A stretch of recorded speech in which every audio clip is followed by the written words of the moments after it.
it's a team thing with sacks. I'm proud of you what you guys are doing to contribute to the pressure that the defense is getting. Yeah, those guys up front, man, they're playing with great fundamentals, technique, and getting after those old linemen and quarterbacks.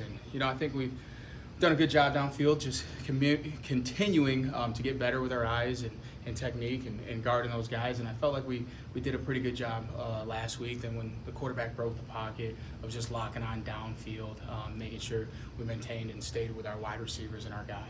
Some other sacks, coverage sacks? Yeah, I guess so. No, those guys did. I felt like our guys did a good job downfield, and those D linemen are doing a good job. And I think we had our guys, and their first and second reads weren't there. And by that time, you better block our D line, or they're going to be on you. How tough is it to prepare for a David Cutcliffe coach team?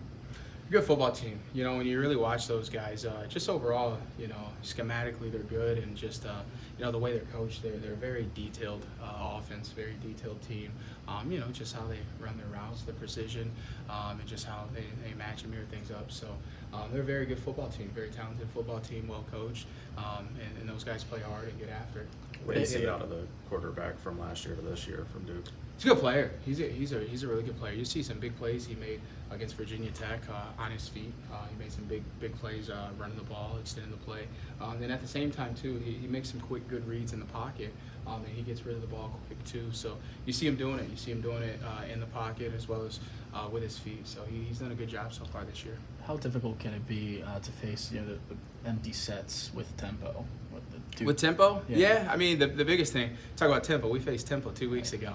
But, I mean, at the end of the day, when you get tempo, it's about us making sure we have a sense of urgency to make sure we get back to our alignments and just see our keys and make our checks. You know what I mean? So we got to make sure that we do our job. If teams are trying to tempo us, that we get back home and make sure we get aligned correctly and see what's going on and make calls. How unique do you think their offense is, though, given that one series they can go 5 wide and then the next they'll go triple option?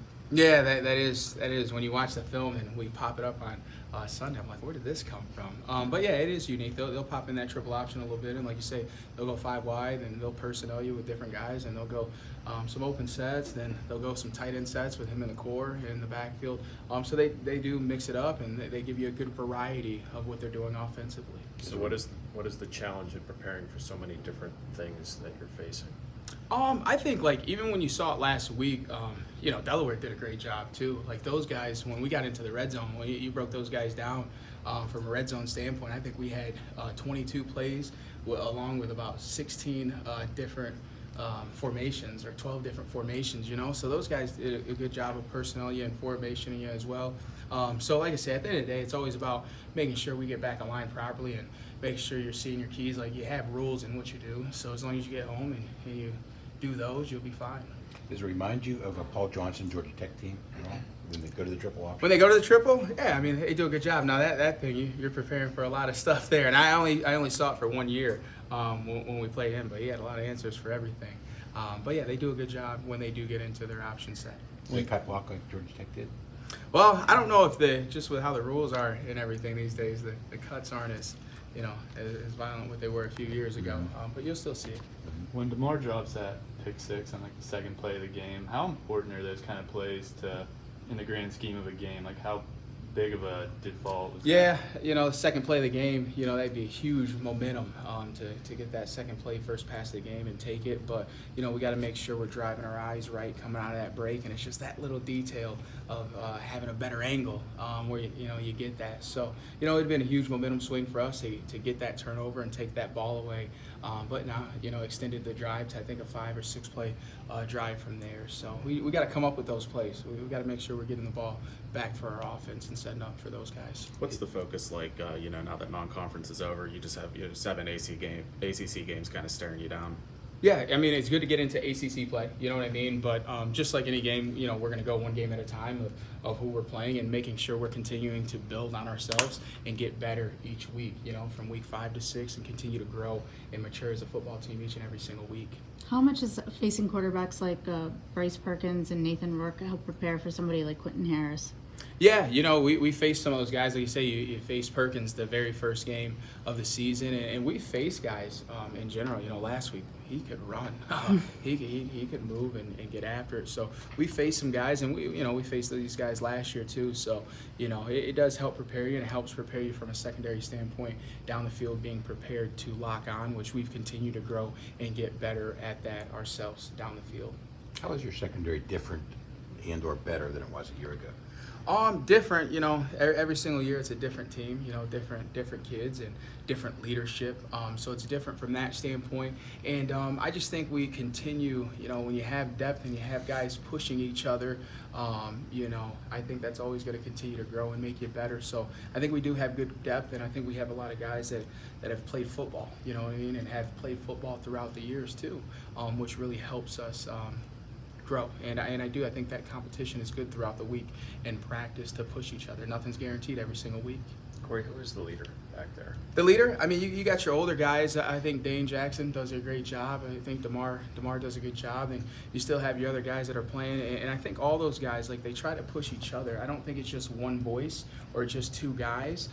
But it's each other trying to get the next person into the film room or making sure they're coaching each other up on the sideline. So I do think those guys work and feed off of each other and do a good job. Because I don't think everybody's always 100% every single day. You know what I mean? Where you just expect one guy, he's bringing it every single day. And you got to have other guys that step up and get after it and push each other too. Corey, when you have an offense that gets the ball out as quick, obviously UCF got the ball out quickly too, but Get a quick release. They're set. They throw a lot of sticks, a lot of short, curls. How big is the secondary in that regard, and trying to create turnovers, create havoc when if they're getting the ball out that quickly, maybe it's tough for the pass rush to get home. Yeah, we just got to make sure we continue to drive our guy with our eyes. Like I said, continue to play with great technique and just make sure the second man in, we're coming in, we're raking, we're fighting, and we're ripping at that football. You know what I mean? And just making sure we're driving to the ball for, those tips and overthrows and get those opportunities. At the end of the day, no matter if the ball's thrown out quick, if it's not, the more hats you have to the football, the better your opportunity is to get the football. So we got to make sure we're doing that, and we got to make sure we're getting after it from that standpoint. The leading receiver is their tight end. What kind of challenges does a big receiving tight end like that present, and what have you seen from him on film? He's a good football player. He's a very talented football player. Like you said, he's their leading receiver. He's very aware. He does a good job of sitting in holes, working leverage. So he's a talented football player. And like I said, we just got to make sure we play him correctly. Don't try to do too much. Try to make too many plays. Because of who he is, just continue to do our job. But he's a very talented ball player. Are you concerned with the lack of turnovers thus far this season? We would like to have more. You're through 5 games and have 2, so we continue to make it a point of emphasis, and we just have to make sure we continue to get better and get more again, so we can help our offense out, or get them the ball, not help them out, but get those guys the ball. Everybody likes a short field, right? So we got to make sure we're doing our part to get the football for our offense. Do you harp on it with your players? Yeah. You don't get interceptions. You do push-ups, and they do that as a whole in a group. And if it touches your hand, you might as well just go do 10 push-ups right now. So we do harp on it. We harp on it daily. We harp on it in the film room of missed opportunities when we don't make those plays. When we could have had it if the ball's on the ground. Even if you're wide receiver, if they're throwing the ball to the receiver and they don't catch it, we call that loose change. Go get the ball. The ball's on the ground. It's ours. We make it a strong point of emphasis. Good, cool. Coach, thank you for your time. Thank you. Thank you. All right, thank you.